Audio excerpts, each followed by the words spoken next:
Hello everyone, I am back. I've mostly gotten over COVID. Fucking finally. This is Friday, the December 23rd that I'm recording this. And if I can just take a moment, I am so fucking annoyed that I got this the day my vacation started. I lost half of my vacation to this fucking illness. I'm fucking pissed. Something that did make it go a little bit smoother was all of the very supportive comments I got on that community post. Thank you all for your kind words and your well wishes. I am doing much better. I still have a little bit of an on and off stuffy nose, a little bit of a cough that mostly comes out when I'm laughing, which is fun. I still get tired a little bit easier than normal, but overall I'm feeling pretty good. I'm feeling almost back to normal. I'm still just so annoyed though that so much my whole plans for this vacation were completely derailed, and now on top of it, it is snowing where I am with a high of 25. So the streets are pure fucking ice, and I have no way to leave the house. We're gonna be looking at some FatSapphicBro today. My voice. This is pretty much what my voice sounds like for the video. I think I'm still sounding a little off, but I feel fine for what it's worth. I think that's all I have to say this opening for now, so we're gonna just go ahead and dive right in. This person says, as someone else who has PCOS, I just recently found out it's considered a hormonal intersex condition, and that blew my mind. It explains a lot, though. So I've seen a lot of different rhetoric from a lot of different people saying that while the medical community and some cis women don't like the push for PCOS to be considered a hormonal intersex condition, the intersex community does acknowledge that a lot of us with PCOS have a hormonal intersex condition. And I am really happy to hear about this because I have literally spent my entire life feeling like I am not like my peers at all and not understanding it. And it wasn't until adulthood and me starting to understand PCOS and what growing this at 12 years old does to an AFAB person who believes themselves to be a girl and a woman. Like, it really had a severe, profound psychological and emotional effect on me. And I wish that this would have happened sooner, because I remember back when back when I first started seeing my primary doctor that I used to have that I really loved, and I asked them whether or not PCOS was an intersex condition, and they said it was not. And they have since come to the point of considering PCOS to be a hormonal intersex condition. And it's like mind-blowing to me because I think that I would have felt so much less odd and out of place had I realized that I'm not a girl and I'm not a boy. I am intersex. So, one, I really like with them still talking about that, I have to look up. So, the intersex umbrella covers a wide range of individuals born with hormonal, chromosomal, gonadal, or genital variation, which is considered outside of male and female norms. And PCOS meets that definition, so that's kind of where that push is. So this is just from October 2022 from an actual advocate, but it says doctors in the medical establishment generally do not consider PCOS an intersex variation or variation of sex development. So it seems like this is kind of a hot topic debate for those that it affects right now. I gotta be honest, I really don't feel like I have enough background on PCOS give an opinion here. The only thing I will say is when FatSapphicBro talked about going to the doctor and that they thought it was an intersex condition, it just always feels like FatSapphicBro tries to put themselves in a place where they know more than the doctors. That was primarily what caught my attention. But then also this thing of the thing with it being an intersex condition is one, it seems like it can be considered an intersex condition regardless of what. I don't know that much about intersex, so I have a hard time giving any opinion on this because my knowledge of PCOS and intersex is very basic. Like, I'm not in these communities. I don't know that much about this whole thing. I think if framing it as an intersex condition could allow for more resources or better help, then I mean it's definitely something to consider. But I don't know enough about either of these things to really give an opinion. We'll go ahead and finish watching the rest of the video, but I don't think I'm going to have anything super insightful to say about this simply because it is so outside my wheelhouse. And if they continue to make videos on PCOS and intersex over the next few TikToks, I'll probably skip some of them just because I don't really have much to say because I don't have any solid opinions formed on this topic. But I would love to hear your opinions. If you are intersex or you experience PCOS or you have any dog in this fight, I would love to hear your opinion on this idea of changing PCOS to be classified as an hormonal intersex condition. I would like to hear your opinion. That would have really fucking helped my brain so much. And I might have even realized that I was non-binary much sooner than I did, but I didn't know that was even an option. I mean, I didn't know that non-binary was an option until I was in my 20s, and that's why I didn't.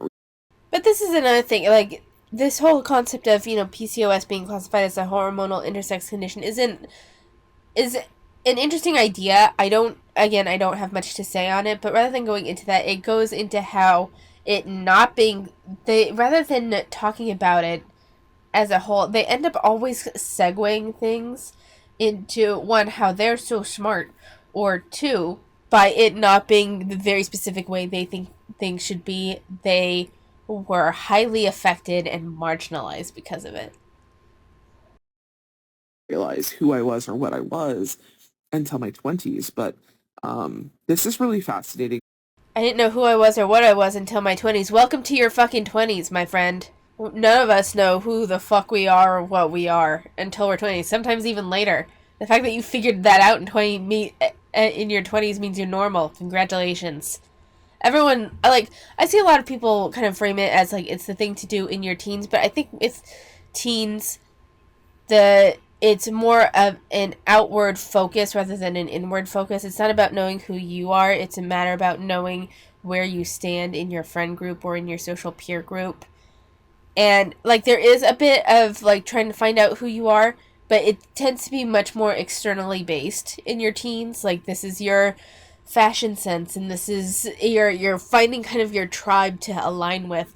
And then in your late teens, early 20s to mid 20s to even late 20s, you're kind of figuring out who you are in a more internal sense. Like you're coming to grips with pluses of your personality and the detractions of your personality and your personality flaws and what you like and what you're good at. And you kind of start to develop a more solid sense of identity and self, I think, in your 20s. I think that this is like fairly normal. To me, and I am looking into it more because genuinely I have felt for a long time that I have a lived experience that is very similar to the lived experience of intersex individuals, but I haven't been considered intersex. But it's like my body, literally, my natural testosterone level is higher than my assigned male at birth girlfriend's natural testosterone level. How is that not an intersex condition? I'm so outside of the range of normal testosterone for my assigned gender even before I started taking testosterone. So it's all very fascinating, and my mind is like, thanks for adding. This person says, can we talk about how wearing shirts 3 times your size is a trend and skinny people buying our clothes for this trendy style? Yes, we can talk about that. I've talked a little bit about it in regards to thrift stores, how thin people love to go to thrift stores, buy out the only like 7 plus size items they have, and then go home and cut them down to these little like cute outfits or whatever. But they do this with regular stores too. This commenter in particular mentioned that this is happening a lot at Walmart, which is obviously a more affordable store. For fat folks, people my size, we can barely shop anywhere. I can maybe get things at like Torrid or Destination XL, but even that's very difficult. And they most often don't have bigger sizes in the stores, which is like a whole other video in and of itself. And so when thin people who literally can go to every store they want to go to and get at least something, choose to go to the plus size sections and purchase or take the plus size garments to use for their little thrifty remaking of clothes or transforming their clothing into pieces for their little like posh boutiques or what the fuck ever they do. All of this shit is super, super fucked up and super, super fat phobic. It's really, really, really, really, really gross to me that thin people think that they are entitled to literally everything. Are you fucking kidding me? And yeah, you don't see your own entitlement of you shouldn't shop the way you want to shop with the money that you earn on your own in a store that you went to on your own and buy clothes that no one owns except this store, but no one owns it, and because on the off chance I might want to buy it. Do you fucking hear yourself? Do you fucking hear yourself? Dude, seriously. Like, okay, you know what?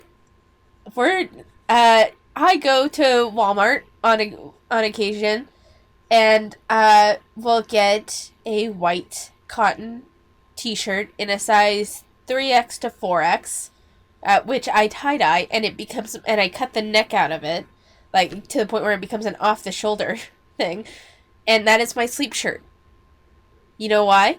Because I like my sleep shirt being big and huge and just really baggy. It's really comfortable to sleep in, and during the winter it feels like an extra set of blankets, which I'm sure FatSapphicBro finds offensive, but that's why I like having the extremely large t-shirt on me. And you know what? It's no one's fucking business but my own. Like, it's none of your fucking business how I shop. And not only that, but like, FatSapphicBro ignores different styling needs other than weight.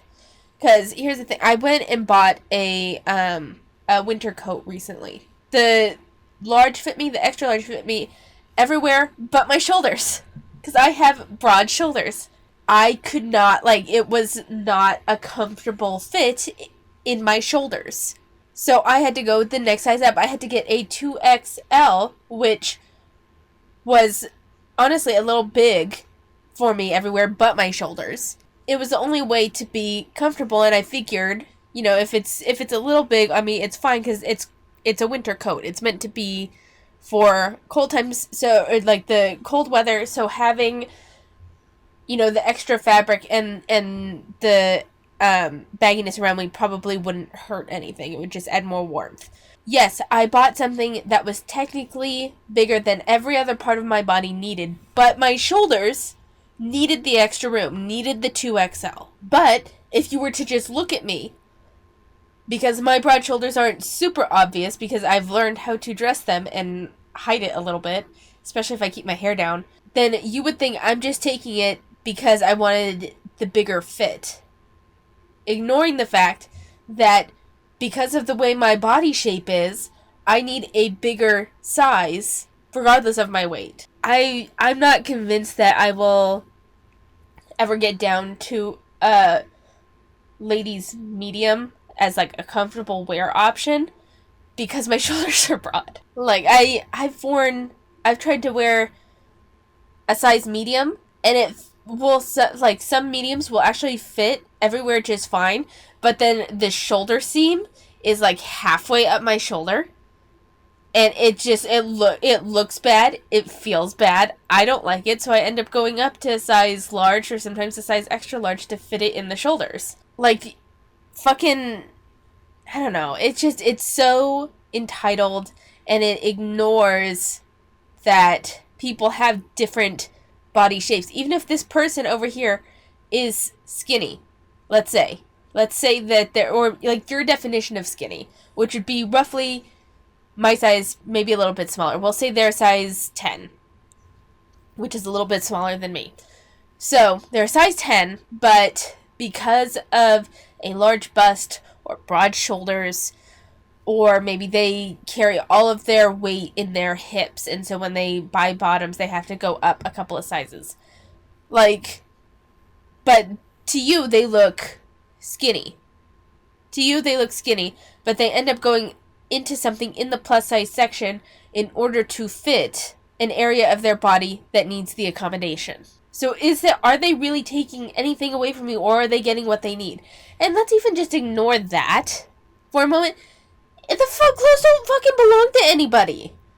The clothes don't belong to anybody. So if someone wants to go and buy clothes from fucking Target in the plus size section, that's their goddamn business. No one's taking anything from you. No one's stealing. You didn't fucking pay for it. They all get pissed off at us fat people and tell us to, like, figure out things for ourselves and make things for ourselves. And then when we do, they take that too. The plus size section isn't... Oh my god.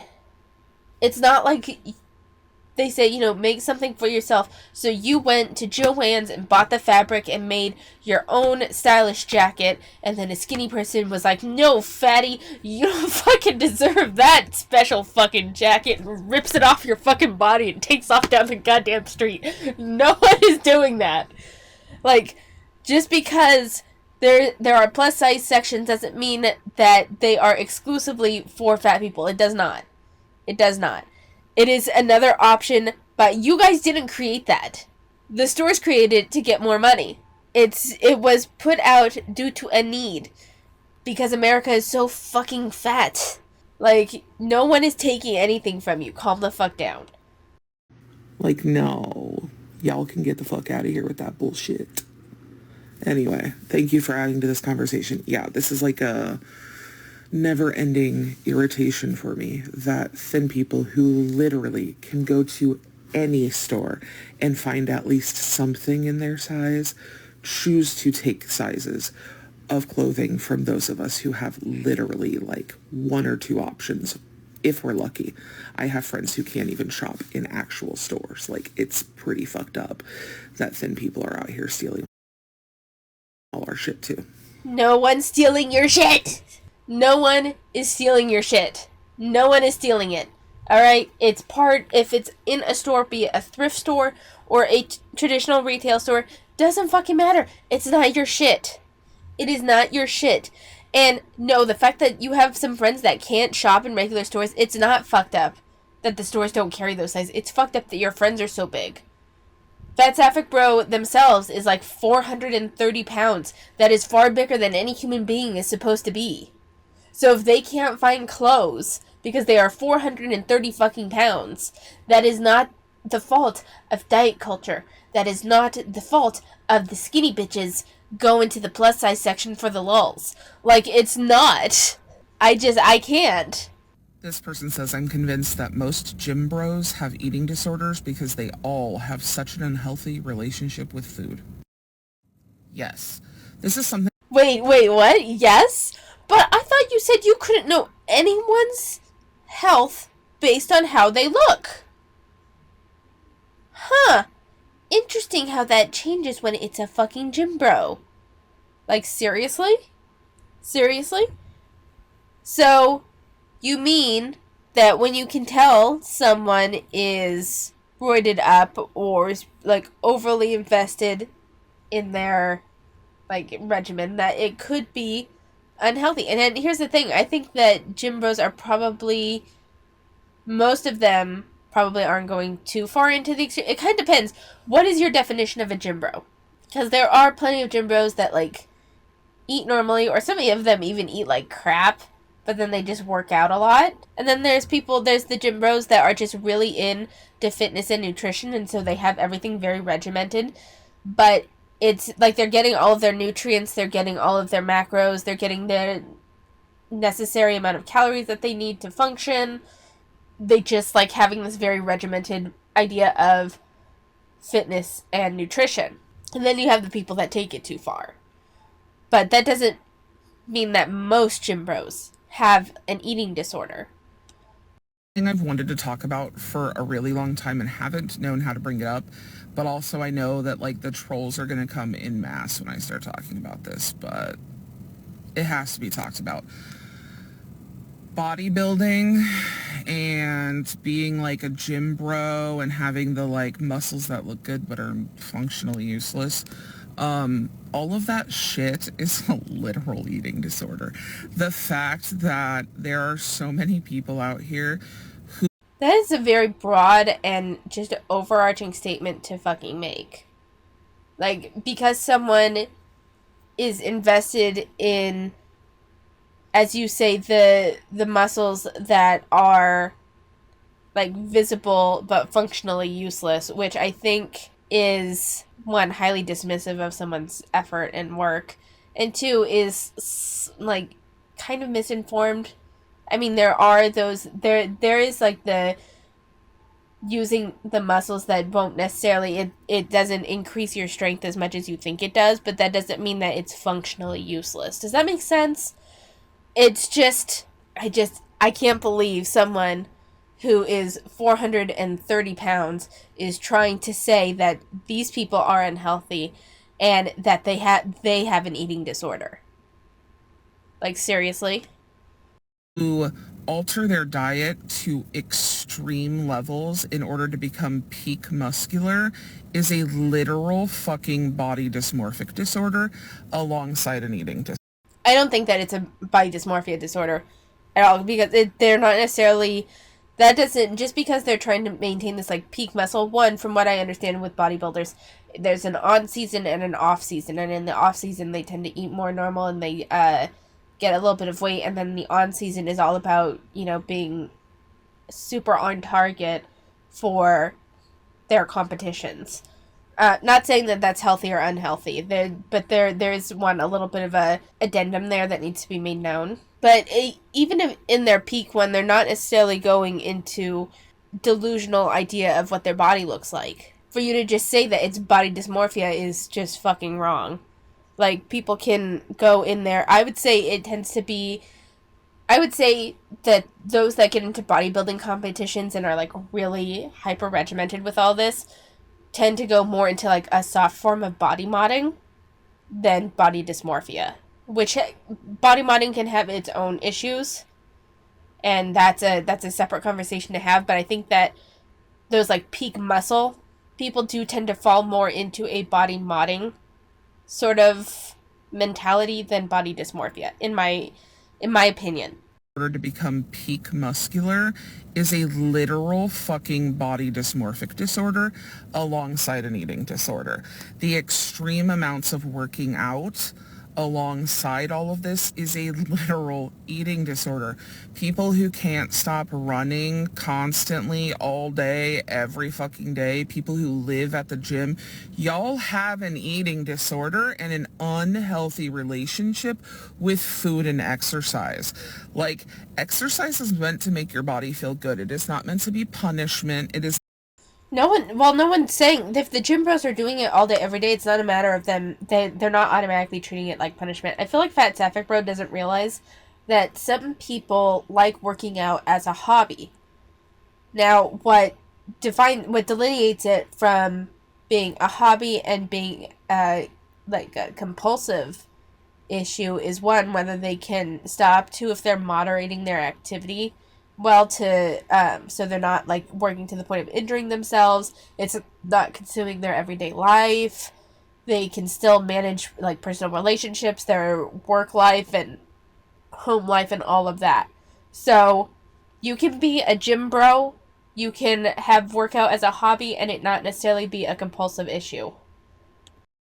not meant to be something that you do 8 hours a day, like for muscles that look good but are functionally useless. A lot of us call them popcorn muscles. Anyway,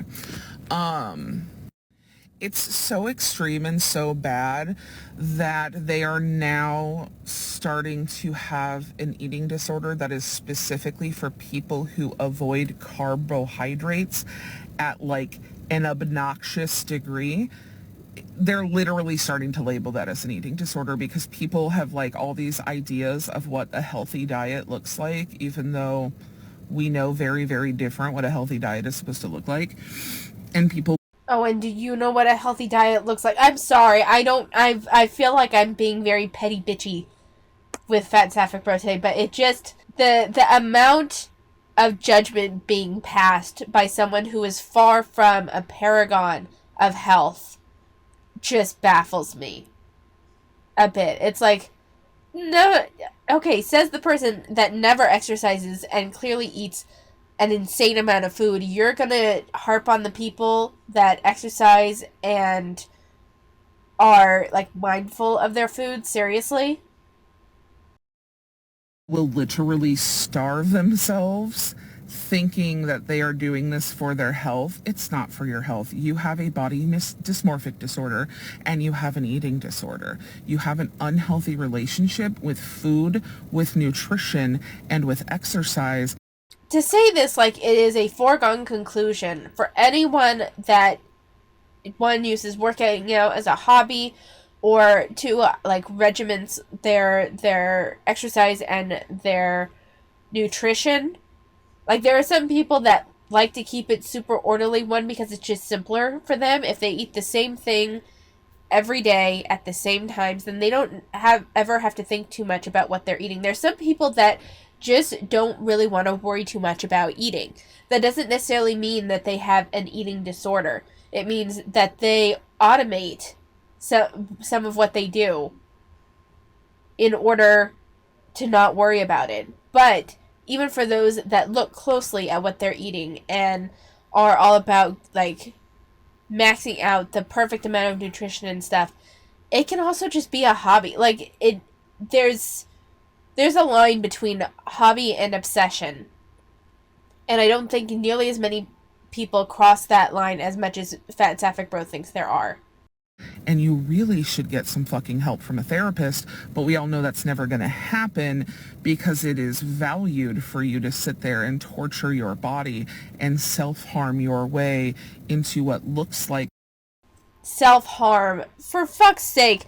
You want to call that self-harming, but you don't think that your weight and the amount of the food that you eat isn't a form of self-harm. It's the hypocrisy for me. It's at the other end of the spectrum, but essentially everything that they are arguing could be applied to themselves. You don't exercise at all, that much is clear. And you say it's because of your chronic pain and your chronic illnesses, and that could definitely play a part, but let's face it, a good portion of the reason is because of your weight. You eat enough to be 430 plus pounds. You don't think that that is a form of an eating disorder? good health, even though most of y'all aren't actually peak healthy at all. There's a good chance I'm not even going to have the comments on this video turned on for very long because I'm not going to deal with all of the fucking fitness obsessed people who have these like weird eating disorder, body dysmorphic disorders that think they're in perfect health, but they are so mentally unhealthy. It is appalling. This person says, I'm convinced that most... It's appalling, is it? This person asks, what eating disorder is the one that people avoid carbs? I haven't heard of it. Orthorexia nervosa. And So, no, that's not what orthorexia is. I'm sorry. Here is the definition from the National Institutes of Health. Orthorexia nervosa is perhaps best summarized as an obsession with healthy eating and associated restrictive behaviors, not specifically carbs. And it could be seen as splitting hairs. I don't care. I don't like that FatSapphicBro has framed this as like the restricting carbs eating disorder, because it's not. It is when you... So this is kind of what I was saying. However, the attempt to maintain optimum health through attention to diet may lead to malnourishment, loss of relationships, and poor quality of life. And I think this is one of the big things that differentiates the gym bros that do exercise and fitness as a hobby, or, you know, a nutrition and fitness as a hobby, and those that it becomes more obsessive, is if it is affecting how much nourishment you're getting, if it affects your relationships, if it affects other areas of your life. But orthorexia is when you are... It's very much similar to a restrictive eating disorder, but with the thought that you are actually being healthier. It is not the too few carbs eating disorder. And it's basically a preoccupation with healthy eating. It's taking the concept of healthy eating to an extreme that actually becomes unhealthy, and it is a classified eating disorder. Which they correct and say it's not actually in the DSM yet. It could be by now. I think they came out with a new DSM recently, didn't they? Don't they have DSM 6 now, or is it still DSM 5? Anyway, that doesn't mean that it's the one where people avoid carbs. People can still eat carbs, plenty of carbs, and have orthorexia and nervosa because they are restricting somewhere else. It is not the low carb eating disorder. Let's just it's something I want clarified because I don't know why, but it pisses me off that they're classifying it that way. This person says, and most of the fitness people suffer from orthorexia and vigorexia. So I made a video about orthorexia a few minutes ago, but let me give you vigorexia because that's the first time I've heard that term, and I want to make sure y'all know what that is. So vigorexia, a specific type of body dysmorphic disorder in which a person, usually male, average age 20, becomes obsessed with building muscle to the point where it impacts their interactions with others, employment, and This is a big thing, though. This is a big thing that I feel like FatSapphicBro glosses over, is that it is the preoccupation with either how your body looks or your nutrition or your fitness or whatever to the expense of interpersonal relationships, in your work life, your general life balance. It is whether it is becoming obsessive or compulsive in nature rather than simply being a hobby. That doesn't mean that every gym bro has vigorexia. It doesn't mean that every gym bro has orthorexia. It means that if someone has this preoccupation with fitness and nutrition and they can sometimes become overzealous and it can develop into an eating disorder, just as how eating a shit ton of junk food to the point where you're binging it every day could also lead to an eating disorder if it is not one already. It's like, well, this was posted in November, so perhaps it's no nuance in November for them. This definitely requires at least a little bit of nuance, at least the delineation of the difference between it being healthy or unhealthy should at the very least include whether it impacts other areas of their life. self-image. So, yeah, that's another interesting thing to note that I didn't even know was a thing. So thank you for giving me these terms so that I could look them up and share the info with my followers. Thanks. This person says, I've only heard bigorexia, not vigorexia. So vigorexia, bigorexia, also called megorexia or reverse anorexia, they're all basically the same thing, and they are all a muscle dysmorphia, which is something I didn't even know existed, so I am fascinated to learn about all of this today. So thanks to everyone dropping these terms and asking for definitions because I think it's really important that we talk about this. I am absolutely sick of not talking about how this extreme muscular bodybuilding is 100% an eating disorder and a form of body dysmorphic disorder. The issue is though is that once again you're grouping pretty much anyone that does more than like an hour of exercise a week into this category, which is just wrong. It's the same way of saying that if you restrict your calories at all, then you're anorexic, which is just not the case. It's the misrepresentation of it for me. That's what's irritating the shit out of me about this.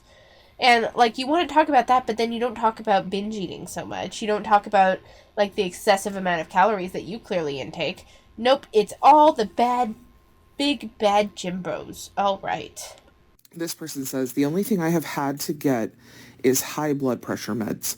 Like diabetes, high blood pressure doesn't have to be because of weight. Yes, absolutely. I wanted to highlight this comment because this is another super common misconception that if you're fat, you're going to have high blood pressure or hypertension. That's not necessarily true. What is true, though, is if you have biological parents, siblings, grandparents, or aunts and uncles that have high blood pressure or hypertension, those words are interchangeable, there is a super higher likelihood that you will also deal with hypertension slash high blood pressure. There's a super higher likelihood. I love the graduate level research there. Love that. So here's the thing. There can definitely be a genetic component to both diabetes and high blood pressure. Not denying that. We even saw, at least with with diabetes, we saw in one of my earlier videos, there is a contributing factor even in type 2 diabetes. There can be a genetic factor there. The thing is, though, is that it's also highly influenced, both conditions are highly influenced by also lifestyle and weight. While a genetic predisposition could definitely be, putting the bullet in the chamber, the trigger isn't being pulled except by the actions that you make. That's, again, not always the case. There's some people that do everything right nutritionally and exercise-wise and still end up with the condition. But let's be honest. Looking at FatSapphicBro, their weight probably helped the issue along. Pressure. So often it's a misconception that high blood pressure is because you're fat. High blood pressure is not because you are fat. High blood pressure is often because you have a genetic predisposition.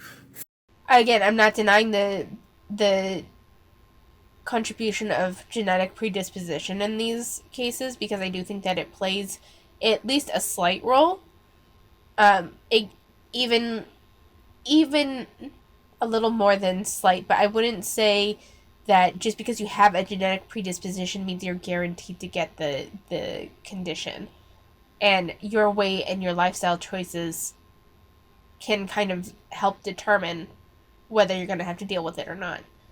And I think to completely ignore the contributions that lifestyle and weight play into it is to just be in full out denial. For hypertension. So, you can have hypertension, high blood pressure, no matter what you weigh, whether you are very, very thin or very, very fat. If you have oh my gosh, the words are not working today. If you have a genetic predisposition to hypertension, then there's just a higher likelihood that at some point in your life you will get hypertension. So there are some lifestyle things with that as well, but one of the most effective things you can do is get yourself on blood pressure medication to manage your blood pressure. I so wish that I had understood fully in my 20s the extent of what having hypertension means, but I was so stuck in being constantly mistreated because of medical fat phobia that I didn't trust anything any of my doctors said. Everything comes back around to how they're a victim. And I was treated poorly because I am fat, as opposed to like being explained that no, I have hypertension because literally my mother, father, and both of my grandmothers all have hypertension. The likelihood that I was going to have hypertension is incredibly high. Even if I was hella fucking thin, there is a high likelihood I would still have high blood pressure. So if you have family members, direct blood-related family members that have hypertension, you need to prioritize getting that looked at yourself and being very cautious about your own blood pressure and really take it seriously. I wish I would have taken it seriously sooner, because going untreated with high blood pressure for so long can cause so many other issues. So yes, thank you for bringing this up so much. All right, and with that, we're gonna end it here. This actually went on much longer than I thought, about double the time I had initially slotted for FatSapphicBro, but we didn't even go through that many TikToks. There's just always so much to say with this person. So we're going to go ahead and leave it there. Unfortunately, no new pet pictures. I don't even know if I'm going to end up getting that done with the time that's left in my vacation because of fucking COVID.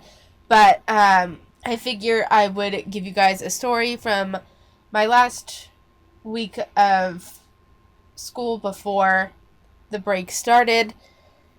I subbed in a couple of classrooms. I'll go ahead and give you the story of one today, and that was an adorable 4th grade class, who those kids I have known since 1st grade, and so I knew a lot of their names.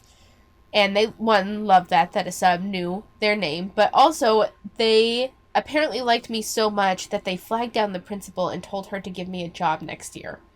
Like, that's what, they are so sweet. They were so fucking sweet. And you know what I did to get that level of adoration from them? That they would go to the principal and tell her? Like, I really didn't do much. I gave them a 5-minute break at the end of math time because we spent an hour on math. I was exhausted from math. Everyone needed a break for math. And, like, their big break was educational games or independent reading. Like, that was their big... those were their options. And that apparently made me awesome. Their teacher apparently makes them, once they choose a book, they have to read it all the way to the end, which I don't believe in. I think if the kids don't like the book, they start reading it, and they realize they don't like it, they should be able to put it down. So I sent them up to the library, the kids that didn't like their books, and I'm like, go ahead, go return them, go get a new book. Because I'm not going to make them sit and read something that they don't like. What the fuck is that? I let them pack up before we did, like, the final meeting at the end of the day. There's this, like, class meeting that happens at the end of every day, and the teacher wouldn't let them pack up beforehand and would only give them, like, 2 minutes right before the bell rang, which they hated. So, and personally, that would cause me anxiety.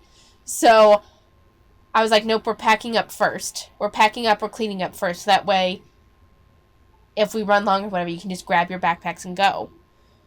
And that apparently made me an awesome teacher. Somehow. Like, it was just this really basic shit that apparently made me amazing in their eyes. It was very sweet. And my favorite conversation with them was this one girl that really seemed to become attached to me or really like me. And she's like, when I'm older, I'm going to own a school, and you're going to be the first person I hire. And it was very sweet. And then this other kid who's ever the practical guy, even though he doesn't have a great concept of time, he goes, well, no offense, but she'll probably be dead by then. And I started laughing hysterically, and I think he thought he hurt my feelings, because he's like, I'm sorry. I'm like, no, it's fine. It's fine. It just caught me so well. She's probably gonna be dead by then. It's like, you guys, I'm only 30. You guys are 10 years old.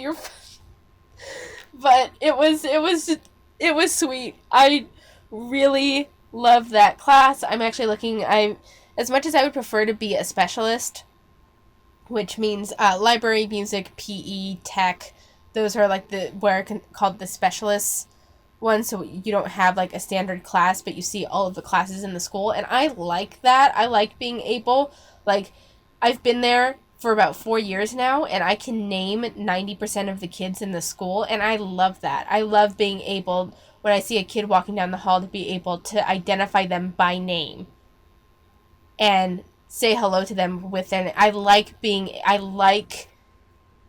able to identify all of the kids. But though specialist positions are harder to get into, especially since I'm not in a current teaching position. So I figure I'm going to be a classroom teacher for a couple of years, starting next year, hopefully. I'm hoping I can get a standard classroom position. And then when one of the specialists opens up, I'll make the transfer. But I apparently have a good recommendation from the students. So it was one of the best days of my career so far. I mean, I know I'm not very far in my career, but goddamn, it was such a good day. So I just wanted to share something a little positive with you all. Might try to get this up. It's Friday the 23rd. I don't know if I'm going to be able to get it up by Christmas, but I'd like to. So I'm going to go ahead and end it here. Thank you for watching, and I will see you next time.